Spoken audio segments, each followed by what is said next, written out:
Morning. আজকের দিনটা আমাদের কাছে খুব আনন্দের এই কারণেই যে আমরা 2010 সালে যে স্বপ্নটা দেখেছিলাম যে আমাদের একটা পিএলসি ল্যাব হবে এবং সেই পিএলসি ল্যাবটা হবে ওয়েল ইকুইপড। তার মধ্যে প্রথমেই যে আমরা ভাবনাটা করেছিলাম সেটা 2010 সালে আমরা যখন চেন্নাইয়ে ট্রেনিংয়ে যাই গিন্ডিতে, তখন ওখানে আমাদের একটা ওয়াটার বটলিং প্ল্যান্টের একটা টোটাল প্রোটোটাইপ মেশিন দিয়েছিলাম।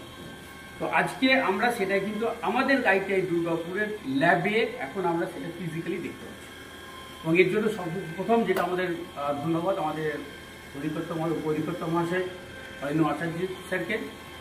তো জিনিসটা কি সেটা আমরা ছোট্ট করে একটু জেনে নিই। তো এখানে হচ্ছে কি একটা prototype model of bottling plant. কী হবে, এখানে আমরা একটা বটল দেবো, সেই বটলটা এই কনভেয়ারের থ্রু দিয়ে আসবে। এখানে আসার পরে একটা কি সেন্স করবে, সেন্স করলে সঙ্গে সঙ্গে এর সঙ্গে কানেক্ট আছে কি একটা পাম্প, ওয়াটার পাম্প বা লিকুইড, যেটা দিয়ে আমরা যদি কোনো ড্রিঙ্কস বা যেটা ইউজ করি না কেন, সে কী করবে, পাম্প অন হবে, সঙ্গে সঙ্গে বটলটা ফিলিং স্টার্ট হবে এবং একটা সার্টেন টাইম পরে যে বটলটা যখন ফিল করে যাবে সেই ফিলিং বটলটা আস্তে আস্তে মুভ করে এই জায়গায় চলে আসবে। এবং এখানেও আমাদের কিন্তু একটা স্টেপার মোটর দিয়ে একটা রোটেটিং ডিভাইস করা হয়েছে, যে ডিভাইসের মধ্যে কি বটলটা আসার পরে এখান থেকে ওটা বটলের ক্যাপ নেবে, ক্যাপ নিয়ে এসে যে এখানে মুভ করবে, এখানে আর একটা সেন্সার আছে, সে সেন্স করবে এবং বটলটাকে যে ক্যাপটা সেটাকে খুব টাইট করে দিয়ে আবার বটলটাকে আমাদের এটা মুভ করবে। তো আমরা যখন ছেলেদেরকে আগে যখন পিএলসি ল্যাব ছিল, আমাদের যখন আরও ছেলেদের অলরেডি আমাদের 4টে ব্যাচ বেরিয়ে গেছে, তা তাদের কাছেও আমরা বোঝাতাম যে এরকম একটা প্ল্যান্ট হয়, এরকম হয়, কিন্তু তাদের দেখাতে পারিনি। যদিও আমরা তাদেরকে আবার ইনভাইট করেছি যে আমরা একটা ওয়েল ইকুইপড হয়েছি, তো সেটা ওদেরকে আমরা আবার ডেকে আবার দেখাবো।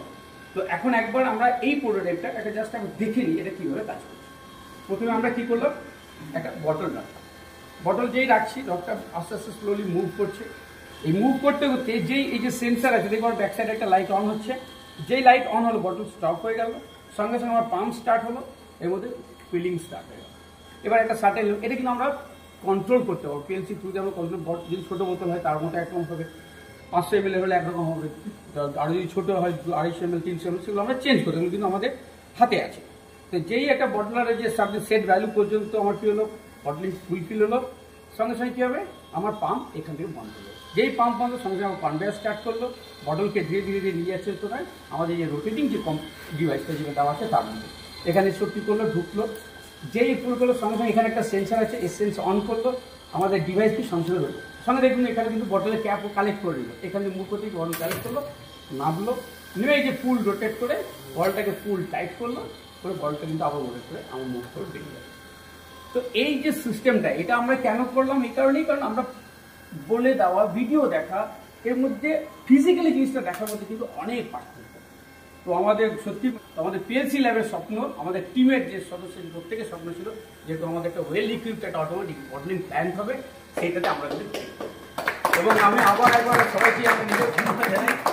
ধন্যবাদ স্যার, আমাদের যৌথ প্রচারে আমরা কিন্তু এটা করতে পেরেছি এবং এর সঙ্গে আরও অনেক মডেল আছে, আমাদের নিউমেটিক্স আছে, হাইড্রোলিক্স আছে, টেম্পারেচার সেন্সর আছে, এগুলো আমরা ছোটো ছোটো ধীরে ধীরে ভিডিও বানাবো এবং আমরা দেখাবো যে আমরা আইটাই দুর্গাপুর পিএলসি ল্যাব কতটা ওয়েল ইকুইপড এবং কতটা ইন্ডাস্ট্রির সঙ্গে ওতপ্রোতভাবে জড়িয়ে রয়েছে আমাদের এই পিএলসি ল্যাব। এক কথায় বলা যেতে পারে যে পিএলসি ল্যাবটা হয়েছে আমাদের এখন একটা ইন্ডাস্ট্রি।